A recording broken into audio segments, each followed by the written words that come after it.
Everyone, मेरा नाम साकेत त्रिपाठी है और मैं दायित्व फैमिली की तरफ से आपको लीनियर इक्वेशन इन टू वेरिएबल पढ़ाने आया हूँ। तो लीनियर इक्वेशन इन टू वेरिएबल जो क्लास 9th के सिलेबस में है वो सिर्फ ग्राफिकल मेथड है। तो पहले अगर हम लोग ग्राफिकल मेथड सीखेंगे, उसके बाद हम लोग साइमल्टेनियस लीनियर इक्वेशन कैसे सॉल्व करते हैं उनके तरीक़ों पे, उनके मेथड पे ध्यान देंगे। ठीक है, तो सबसे पहले लीनियर इक्वेशन क्या होता है। लीनियर वर्ड बना है लाइन से, लाइन। तो लाइन, आप लोग याद करिए, जब हम लोगों ने पॉलिनोमियल पढ़ा था तो उससे जब हम लोगों ने पॉलिनोमियल को कैटेगराइज किया था on the basis of degree, तो वो था linear, quadratic, cubic, by quadratic. ठीक है, लीनियर मतलब जिसकी डिग्री 1 हो। तो यहाँ पे आप देख सकते हैं एक्स और वाई की वैल्यू डिग्री 1 है। ठीक है, अब टू वेरिएबल, तो यहाँ पे दो वेरिएबल है हमारे पास, एक्स और वाई। ए बी और सी क्या है, कॉन्स्टेंट। ठीक है, तो और ए बी जो है वो कोएफिशिएंट है। ए किसका कोएफिशिएंट है, एक्स का, और बी किसका कोएफिशिएंट है, वाई का। इसके एग्जाम्पल भी हम लोग देख रहे हैं, 6x + 2y + 5 = 0। इसको लीनियर इस वजह से कहा जाता है क्योंकि जब हम लोग इस इक्वेशन को ग्राफ पे रिप्रेजेंट करते हैं तो वो एक लाइन बनाता है। ठीक है, आगे अभी हम लोग जब एग्जाम्पल करेंगे तो आप लोगों को ज़्यादा क्लियर होगा। तो सॉल्यूशन कैसे होता है, तो सॉल्यूशन करने के लिए हम लोग LHS और RHS को देखते हैं कि दोनों बराबर हो, तभी वो उसका सॉल्यूशन है।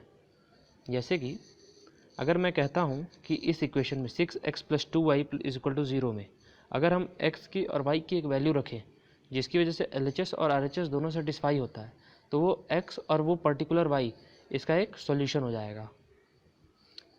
ठीक है, अब इसके रूल्स क्या हैं सॉल्व करने के लिए। तो सबसे अच्छा रूल ये है कि सबसे पहला, same quantity can be added to both sides of an equation without changing the equality. तो हम लोग एक क्वांटिटी, सेम क्वांटिटी को इक्वेशन के लेफ्ट हैंड साइड और राइट हैंड साइड दोनों साइड ऐड या सब्ट्रैक्ट कर सकते हैं। उसकी वजह से इक्वेशन पे कोई फ़र्क नहीं पड़ेगा। सिमिलरली हम लोग उसको सब्ट्रैक्ट भी कर सकते हैं, डिवाइड भी कर सकते हैं दोनों साइड, और मल्टीप्लाई भी कर सकते हैं दोनों साइड। उससे इक्वेशन पे कोई चेंज नहीं पड़ेगा।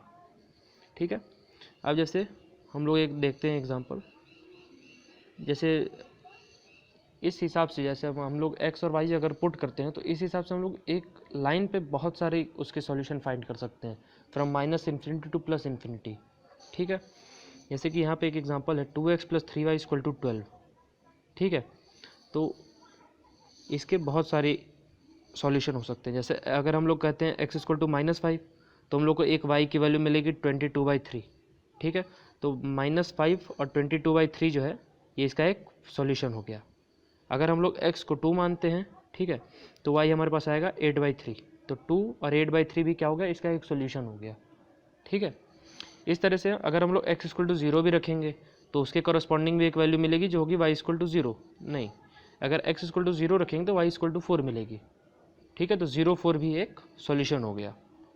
ठीक है, तो ये नीचे जो नोट दिया है ये एक हिंट है कि अगर आपको जब भी ग्राफ पे रिप्रेजेंट करने के लिए आए तो आप कोई भी रैंडम वैल्यू उठाने से पहले एक बार x को 0 रखें, एक बार y को 0 रखें।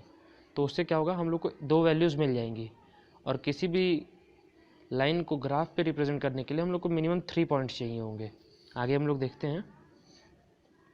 तो ग्राफ क्या है, जैसे मान लीजिए एक लीनियर इक्वेशन दिया है x + by + c। अब इसको हम लोग को रिप्रेजेंट करना है, तो सबसे पहले क्या करेंगे, हम लोग उसको लिख देंगे y = -ax + b / c। मतलब y को एक साइड कर देंगे और बाकी x को एक साइड कर देंगे इक्वेशन के। ठीक है, तो अब हम लोग कोई तीन वैल्यू रखेंगे x की, जिसके कॉरस्पॉन्डिंग हम लोग को 3 वैल्यू मिलेगी y की, और हम लोग उन तीनों पॉइंट्स को ग्राफ पे रिप्रेजेंट कर लेंगे और उन तीनों को एक लाइन से ज्वाइन करने की कोशिश करेंगे। वो जो लाइन होगा वही हमारा इसका ग्राफिकल रिप्रेजेंटेशन होगा उस लीनियर इक्वेशन का। ठीक है, मान ले जैसे यहाँ पे मैंने एक एग्जांपल दिया है, α1 β1 है एक पॉइंट, α2 β2 है दूसरा पॉइंट, α3 β3 तीसरा पॉइंट है। अब इन तीनों को ग्राफ पेपर पे आप रिप्रेजेंट करिए और उसको एक लाइन से जोड़िए। ठीक है, अभी हम लोग देखेंगे इसकी एग्जांपल। अच्छा, एक और बात थी कि अगर मान लीजिए कोई लाइन है y = kx के फॉर्म में, तो वो लाइन हमेशा ओरिजिन से ही पास करेगी 0, 0, क्योंकि देखिए 0, 0 उसको सेटिस्फाई कर रहा है। बाकी अगर कोई एक लाइन है जिसका फॉर्म है ax + by + c, तो वो ओरिजिन से नहीं पास करेगी। ठीक है, अब देखते हैं equation of lines parallel to the X axis and Y axis.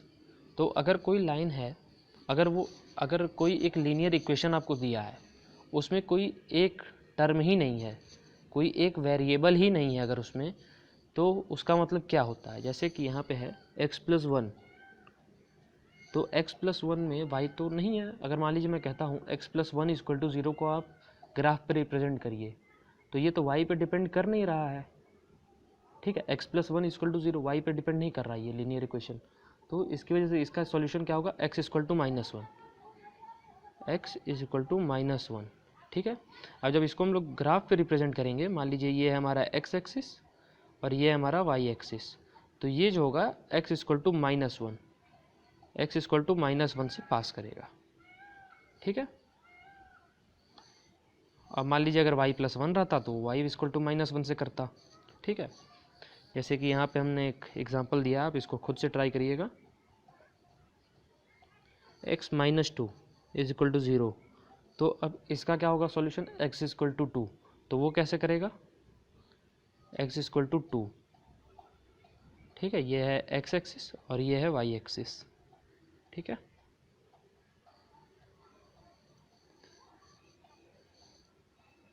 देखिए यहाँ पे हमने दिखाया है x = 2 को। ठीक है, अब देखिए यहाँ पे ये y पे डिपेंड ही नहीं कर रहा, y 1 है, 2 है, 3 है, -∞ से लेके +∞ तक है, लेकिन x 2 ही है, x कांस्टेंट है यहाँ पे।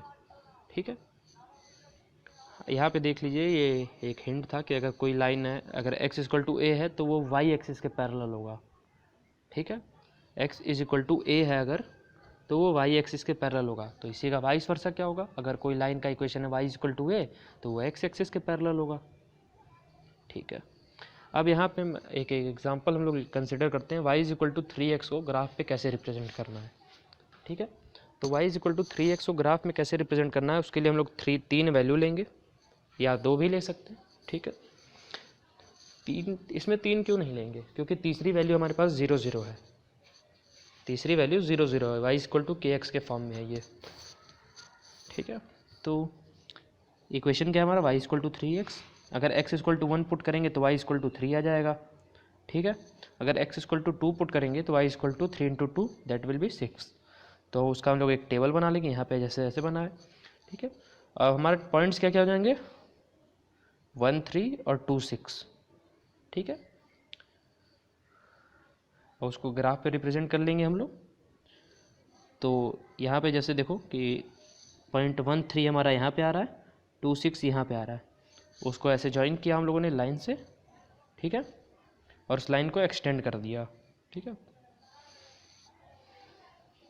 अब मान लीजिए अगर कह दे आपको कि कहीं से एक पैरेलल ड्रॉ करिए, जैसे यहाँ पे मैंने कहा था draw PQ parallel to y axis cutting the line y = 3x at Q, draw QN parallel to x axis. तो ये रहा हमारा PQ, ये रहा हमारा QN। ठीक है, अब मैं इस पर कुछ भी पूछ सकता हूँ, जैसे P के कॉरस्पॉन्डिंग अगर मान लीजिए x की वैल्यू -2 है, तो उसके कॉरस्पॉन्डिंग y की वैल्यू क्या होगी। ठीक है, ये बहुत बेसिक क्वेश्चन है, ये आते रहते हैं। इसका एक और एग्जांपल देखते हैं, ax + by + c = 0 के फॉर्मेट में। तो यहाँ पे क्या है हमारे पास इक्वेशन, x + 2y - 3 = 0। तो यहाँ पे a क्या है हमारा 1, b = 2 और c = -3। ठीक है, हम लोग फिर से वही प्रोसेस रिपीट करें। तो यहाँ पे भी देखिए y = 1 रखा हमने, यहाँ पे हमने y = 1 y को इसलिए लिया क्योंकि y को इसलिए हम लोगों ने लिया क्योंकि x का कोएफिशिएंट 1 है। इसका मतलब x = जो भी आएगा, x = 3 - 2y, तो वो फ्रैक्शन में नहीं आएगा। ठीक है, अगर हम लोग लिखते हैं ऐसे y = 3 - x/2। ठीक है, तो हम लोग को वैल्यूज़ का भी फ्रैक्शंस में भी आ सकती है, जैसे हम लोग x1 रखते, x2 रखते, तो उसके कॉरस्पॉन्डिंग y जो भी मिलता वो फ्रैक्शन में मिलता। तो हम लोगों ने थोड़ी सी चालाकी दिखाई, और चालाकी क्या दिखाई कि हम लोगों ने x को y के टर्म में रखा। ठीक है, x = 3 - 2y। ठीक है, तो उसके कॉरस्पॉन्डिंग हम लोग वैल्यू लेंगे। तो सबसे पहले हम लोग ले रहे हैं y इज इक्वल टू 1, ठीक है। तो जब y इज इक्वल टू 1 लेंगे और उसको पुट करेंगे तो 3 माइनस 2 इज इक्वल टू 1, ठीक है। जब y इज इक्वल टू 0 लेंगे तो x is equal to 3 minus 2 that will 3 minus 2 into 0 that will be 3, ठीक है। तो हमारे पास क्या पॉइंट आ गए, 1 1 आ गया एक, और एक क्या आ गया, 3 0 आ गया, ठीक है। अब उसको रिप्रेजेंट करेंगे, देखिए 1 1 ये रहा और हमारा 3 0 रहा ये, ठीक है। 3 0 हमारा ये रहा। अब उसको ज्वाइन करेंगे और एक स्ट्रेट लाइन पे ही वो ज्वाइन हो जाएगा, उसको हम लोग एक्सटेंड कर देंगे। अब मान लीजिए मैं क्या होगी, तो आप कुछ नहीं, y इक्वल टू -1 के कॉरस्पॉन्डिंग एक पैरेलल लाइन खींचिए, ठीक है। उस और जहाँ पे भी वो हमारे लीनियर इक्वेशन वाली लाइन को जैसे ही जहाँ पे भी कट करेगा उसके कॉरस्पॉन्डिंग x को मैच कर दीजिए, तो जो भी वैल्यू आएगी वो हो जाएगी हमारी x की। जैसे यहाँ पे 5 मिल रही है हमको वैल्यू, ठीक है।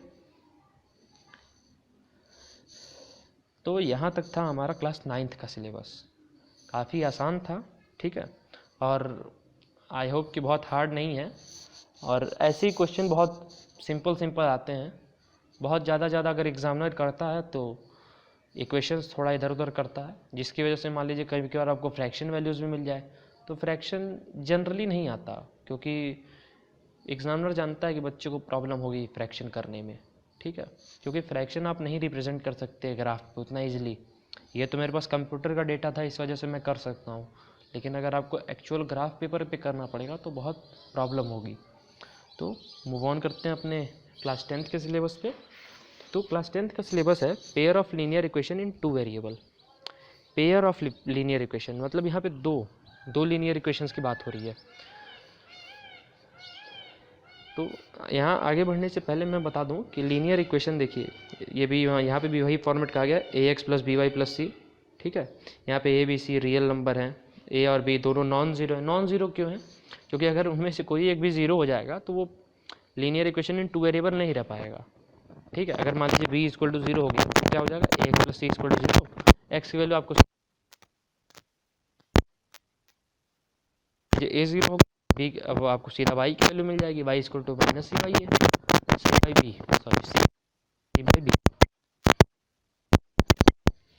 तो अगर मान लीजिए हमारे पास दो अननोन है x और y, तो x और y की वैल्यू फाइंड करने के लिए, एक पर्टिकुलर वैल्यू फाइंड करने के लिए हम लोग को दो इक्वेशन चाहिए, ax plus b y plus c equal to 0, a dash x plus b dash y plus c dash is equal to 0। क्योंकि दो अननोन तो दो इक्वेशन। अगर मान लीजिए हमारे पास 3 अननोन है तो हमको 3 इक्वेशन चाहिए, अगर 4 अननोन है तो 4 इक्वेशन चाहिए, ठीक है। तो सॉल्यूशन, तो pair of linear equation in 2 variable, देखिए a1x plus b1y plus c1 equal to 0, a2x plus b2y plus c2 equal to 0, ठीक है। यहाँ पे देखिए, तो अगर मान लीजिए हमारे पास अगर दो लीनियर इक्वेशन है, मतलब हमारे पास दो लाइन है, ठीक है। अगर दो लाइन है तो वो दो लाइन कैसी हो सकती हैं, या तो एक दूसरे को कट करेंगी, या तो एक दूसरे के पैरेलल चलेंगी, या एक दूसरे को ओवरलैप ही कर जाएंगी। तो क्लास 10th के सिलेबस में हम लोग को 3 या 4 तरीके से हम लोग को सॉल्व करने के लिए मिलता है पेयर ऑफ लीनियर इक्वेशन। पहला होता है ग्राफिकल मेथड ऑफ सॉल्यूशन। तो ग्राफिकल मेथड में क्या होता है, जैसा हम लोगों ने 9th वाले सेशन में सीखा कि दो लीनियर इक्वेशन है, दोनों ग्राफ पे रिप्रेजेंट करिए, जहाँ पे भी वो दोनों लाइन कट रही हैं वही उसका हो जाएगा पर्टिकुलर सॉल्यूशन, ठीक है। जैसे कि मैंने यहाँ पे एग्जांपल लिया x minus 2y equal to 0। अब मैं आपसे एक छोटा सा क्वेश्चन करूँगा कि ये एक किस पर्टिकुलर पॉइंट से पास करेगा, x minus 2y equal to 0, सोचिए और बताइए, ठीक है। एक है 3x plus 4y equal to 20, ठीक है। अब हम लोग दोनों के लिए टेबल बना लेंगे, टेबल में पहले वाले के कॉरस्पॉन्डिंग 0 रखेंगे तो 0 मिलेगा, और 2 रखेंगे तो 1 मिलेगा, ठीक है।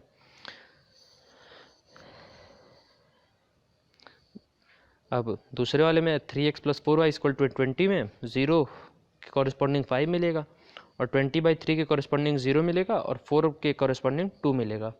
x इक्वल टू 4 के कॉरस्पॉन्डिंग y इक्वल टू 2 मिलेगा। अब उसको हम लोग ने ग्राफ पे रिप्रेजेंट कर लिया, ठीक है।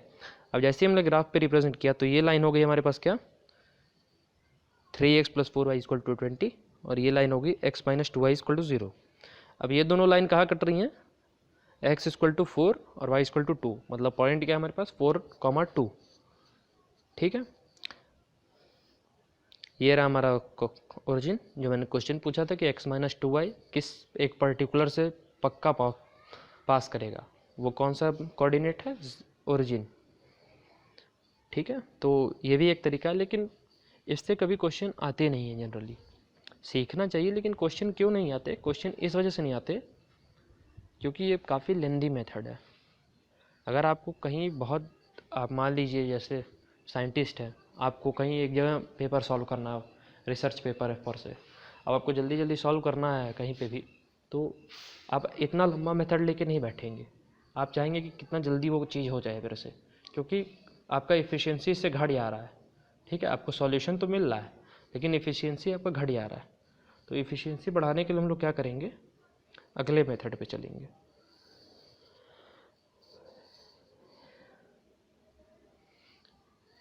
इसके पहले एक और एग्जांपल देख लेते हैं। 2x minus 3y equal to 12 और x plus 3y equal to 6। तो इसका आप सॉल्यूशन देख लीजिए कैसे सॉल्व किया गया है। ये रहा ग्राफ। अच्छा, इसमें एक एडिशनल क्वेश्चन था कि find the coordinate of the vertices of the triangle formed by this two lines and the y axis. ये एक एडिशनल क्वेश्चन है, find the coordinates of the vertices of the triangle formed by this two lines and the y axis. तो आप इसको solve करिए और कोई doubt हो तो आप प्लीज़ कमेंट में पूछ सकते हैं। ये ट्रायंगल हमारा बना है। ठीक है,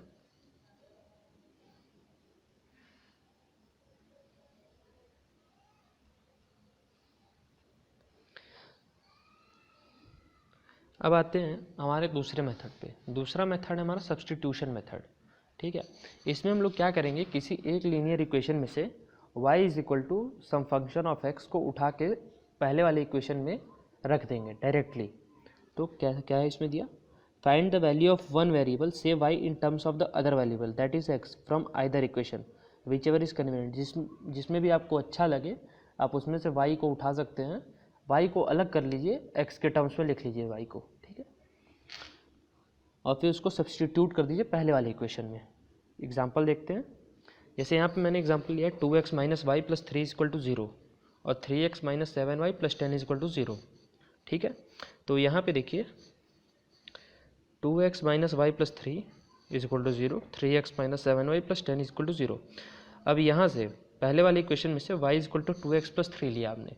इसी में से क्यों लिया, क्योंकि इसमें फ्रैक्शन नहीं आता। ठीक है, फ्रैक्शन इसमें नहीं आता, इस वजह से हम लोगों ने इसमें से लिया।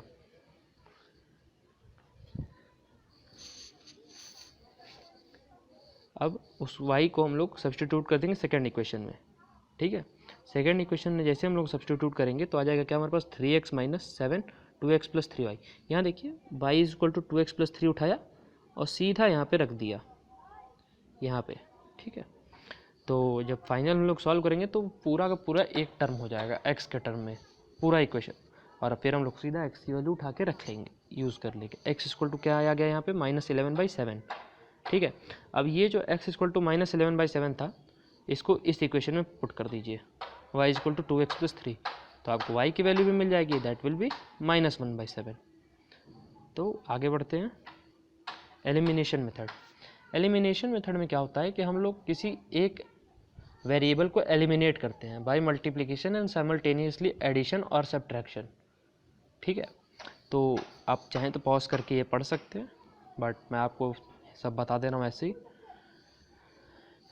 तो एग्जांपल देखते हैं, यहाँ पे हम लोग ले रहे हैं 2x minus 3y equal to 13 और 7x minus 2y equal to 20। ठीक है, तो अब क्या करते हैं कि पहले वाले इक्वेशन को मल्टीप्लाई करेंगे 2 से और दूसरे वाले को करेंगे 3 से। तो जब पहले वाले को 2 से मल्टीप्लाई किया तो क्या होगा 4x minus 6y equal to 26, और दूसरे वाले को जब 3 से मल्टीप्लाई किया तो क्या होगा 21x minus 6y equal to 60। ठीक है, यहाँ देखिए। ठीक है ना, अब हम लोग क्या करेंगे, सब्ट्रैक्ट कर देंगे, मतलब थर्ड को फोर्थ में से सब्ट्रैक्ट कर देंगे। तो 21 माइनस 4 क्या आ गया हमारे पास 17। ठीक है, और 6y कैंसिल हो गया, इसी वजह से इसको एलिमिनेशन कहा जाता है। यहाँ देखिए हमने y को एलिमिनेट कर दिया। अब यहाँ से हम लोग को सीधा सीधा x की वैल्यू मिल जाएगी, x की वैल्यू क्या आ जाएगी 2। ठीक है, अब इस x की वैल्यू को चाहे फर्स्ट में या सेकंड में जिसमें भी आपको सही लगे उसमें आप पुट कर दीजिए। तो जैसे मैंने यहाँ पे फर्स्ट में पुट किया तो आ गया 4 - 3y = 13 और y = -3। ठीक है, तो हमारा सॉल्यूशन क्या होगा, x = 2, y = -3। अब आते हैं हमारे सबसे लास्ट और सबसे ज़्यादा पूछे जाने वाले मेथड पे, क्रॉस मल्टीप्लिकेशन। ये काफ़ी इजी नहीं होता है, काफ़ी मतलब आपको याद करना पड़ेगा, ये फॉर्मूला याद करना पड़ेगा। ठीक है, और ये ऐसे ही पूछता भी है, अगर आपको कहीं पे भी लिख के देता है कि आप इन दोनों लीनियर इक्वेशंस को सॉल्व करिए, तो आप कोई भी मेथड लगा सकते हैं। लेकिन अगर पर्टिकुलर बोल दिया कि आप एलिमिनेशन से करिए या क्रॉस मल्टीप्लिकेशन से करिए, तो आपको उसी मेथड से जाना होगा। ठीक है, जैसे कई बार एग्जाम से बोला है कि आप इसको क्रॉस मल्टीप्लिकेशन से सॉल्व करिए, लेकिन बच्चे एलिमिनेशन से कर देते हैं, सब्स्टिट्यूशन से कर देते हैं, तो एग्जामिनर नंबर नहीं काटता, हाफ मार्क्स दे के हटा देता है। लेकिन आपको फुल लाना है तो आपको मेहनत करनी पड़ेगी। तो इसमें क्या है कि जैसे हमारे पास दो इक्वेशन है, a1x + b1y + c1 = 0, a2x + b2y + c2 = 0। तो इसमें क्या करेंगे, हम लोग डायग्राम की हेल्प लेंगे, x, y और 1। ठीक है, तो b1 को c2 से मल्टीप्लाई करिए और b2 को c1 से, और नीचे यहाँ पे लिख दीजिए, नीचे उसके डिनोमीटर में x के डिनोमिनेटर में x/b1c2 - b2c1 = y/c1a2 - c2a1 = 1/a1b2 - a2b1। ठीक है, अब यहाँ से आपको 3 इक्वेशंस मिल गए। अब यहाँ आप मान लीजिए x = इतना, और इसको डायरेक्ट इक्वेट करेंगे तो आपको x की वैल्यू मिल जाएगी। ठीक है, और मान लीजिए अगर आप y को यहाँ से उठाए और इससे इक्वेट किए तो आपको डायरेक्ट y की वैल्यू मिल जाएगी। ठीक है, तो ये मेथड भी काफ़ी अच्छा है, लेकिन उतना लोग इसको सजेस्ट नहीं करते क्योंकि इसमें काफ़ी कन्फ्यूजन होने के चांसेस रहते हैं। ठीक है, तो आगे बढ़ते हैं, इस पर एक क्वेश्चन देखते हैं। x + 2y + 1 = 0, 2x - 3y - 12 = 0। तो हम लोग अपना लिख लेंगे a1 b1 c1, a2 b2 c2। तो a1 क्या है हमारा, a2 1 1 2 -1 -12 और फिर 2 एंड -3। ठीक है, जब फाइनली सॉल्व करेंगे तो यहाँ पे जब हम लोग सॉल्व करेंगे x/ जो भी है हमारा टर्म उसको लिखेंगे, और यहाँ पे देखिए ये कांस्टेंट हो गया, तो आप डायरेक्ट इसको और इसको इक्वेट करेंगे तो x = 3 आ जाएगा, और y/14 और 1/-7 को इक्वेट करेंगे तो -2 आ जाएगा। तो आपके दो सॉल्यूशन, दोनों के वेरिएबल के सॉल्यूशन आ गए, x = 3 और y = -2। ठीक है, आई हाईली रिकमेंड कि आप लोग ये डायग्राम याद करें, b1 c1 a1 b1। ठीक है, क्योंकि अगर आपको ये डायग्राम याद रहा तो आप लोग एग्ज़ाम में इसको बहुत आसानी से बना लेंगे। ठीक है, आपके लिए ये एक एग्जांपल मैं दे रहा हूँ, खुद से ट्राई करिए सॉल्व करने का। ठीक है, बहुत इजी है। अब हम लोग देखते हैं ऐसे क्वेश्चंस जो एग्ज़ाम्स में आ जाते हैं और बच्चों को नहीं लगता कि कैसे होगा। जैसे यहाँ पे हम इक्वेशन है 9/x - 4/y = 8, 13/x + 7/y = 101। तो यहाँ पे x और y क्या है, डिनोमिनेटर में है, तो काफ़ी प्रॉब्लम होगा। तो इस प्रॉब्लम को हटाने के लिए 1/x को u मान लीजिए और 1/y को v मान लीजिए। तो आपका जो इक्वेशन बन जाएगा वो क्या बन जाएगा, 9u - 4v = 8। ठीक है, 13u + 7v = 101। ठीक है, तो जब अब u और v दो अलग अलग वेरिएबल हो गए, तो आप इन दोनों के लिए आप चाहे सब्स्टिट्यूशन लगा लीजिए या एलिमिनेशन लगा लीजिए या क्रॉस मल्टीप्लिकेशन लगा लीजिए, लेकिन हाईली रिकमेंडेड ये होता है कि आप एलिमिनेशन लगाइए ऐसे क्वेश्चंस में। ठीक है, तो जैसे हम लोगों ने वो एलिमिनेशन लगा के, देखिए यहाँ पे एलिमिनेशन लगाया है हमने, एलिमिनेशन लगा के जैसे हमने सॉल्व किया तो u की वैल्यू मिल गई 4, और u क्या था हमारे पास 1/x, तो x की वैल्यू क्या हो गई 1/4 हो गई। ठीक है, सिमिलरली y की वैल्यू भी आ जाएगी, क्योंकि v की वैल्यू मिल गई हम लोग को। ठीक है, तो v की वैल्यू मिल गई तो y की वैल्यू मिल जाएगी, y की वैल्यू आएगी 1/7। ठीक है, अब ये इससे मिलता जुलता एक क्वेश्चन देता हूँ मैं, 5/x + y - 2/x - y = -1। 15 upon x plus y minus 7 upon x minus y equal to 10। तो अब आप क्या करें, एक्स प्लस वाई को यू मान लें, 1 अपॉन एक्स प्लस वाई को यू मान लें और 1 अपॉन एक्स माइनस वाई को वी मान लें। ठीक है, तो और u और v के लिए सॉल्व करेंगे जैसे आप, तो u क्या था आपका x प्लस वाई था और v का था x माइनस वाई था। अब आप फिर से उसको सॉल्व करेंगे x और y के लिए। ठीक है,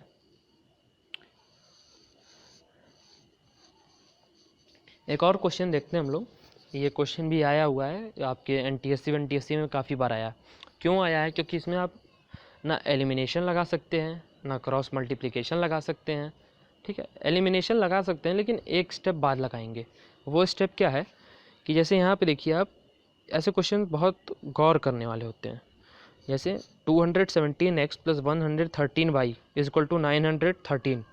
ठीक है, और दूसरा इक्वेशन है 131x plus 217y is equal to 827।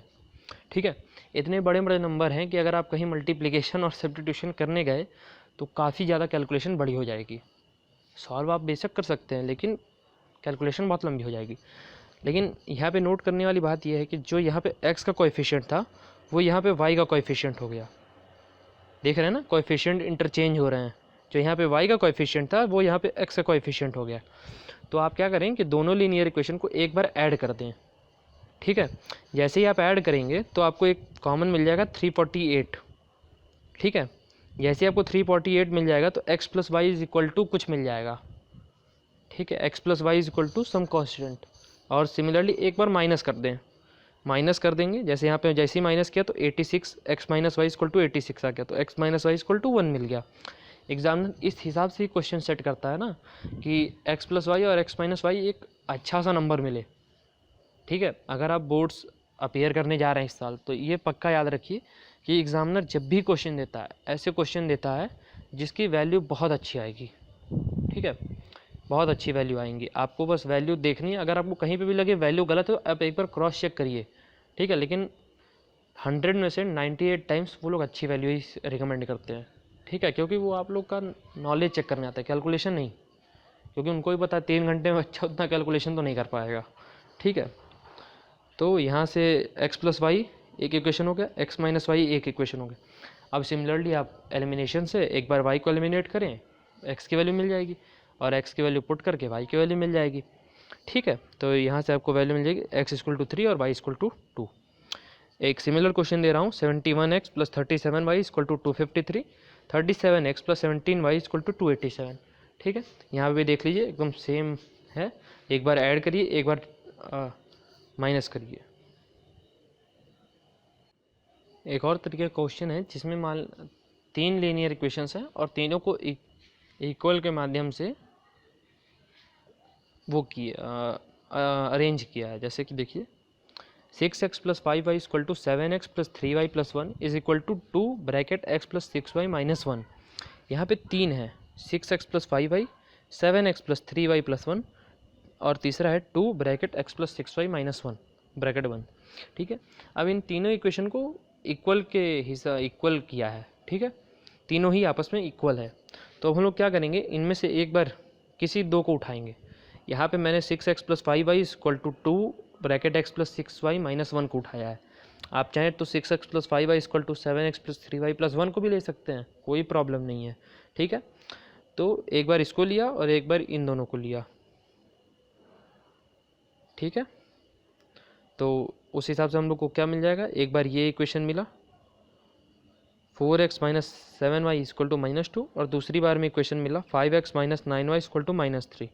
ठीक है, अब इसको हम लोग सिमिलरली एलिमिनेशन के हिसाब से सॉल्व कर लेंगे। एलिमिनेशन में क्या करना है, एक को 9 से मल्टीप्लाई करना है, एक को 7 से मल्टीप्लाई करना है और माइनस कर देना है। फोर्थ को थर्ड में से माइनस कर देना है। तो आपको x की वैल्यू मिल जाएगी 3 और y की वैल्यू मिल जाएगी 2। तो आपको साइमल्टेनियस इक्वेशन क्या होगा, इक्वेशन का सॉल्यूशन क्या होगा, x इक्वल टू 3 और y इक्वल टू 2। ठीक है, तो ये था हमारा लीनियर इक्वेशन इन 2 वेरिएबल। अगर आपको कोई भी डाउट है तो आप feel free to use the comment section. और जाने के पहले प्लीज़ लाइक शेयर और सब्सक्राइब कर दीजिए हमारे चैनल को। ठीक है, थैंक यू।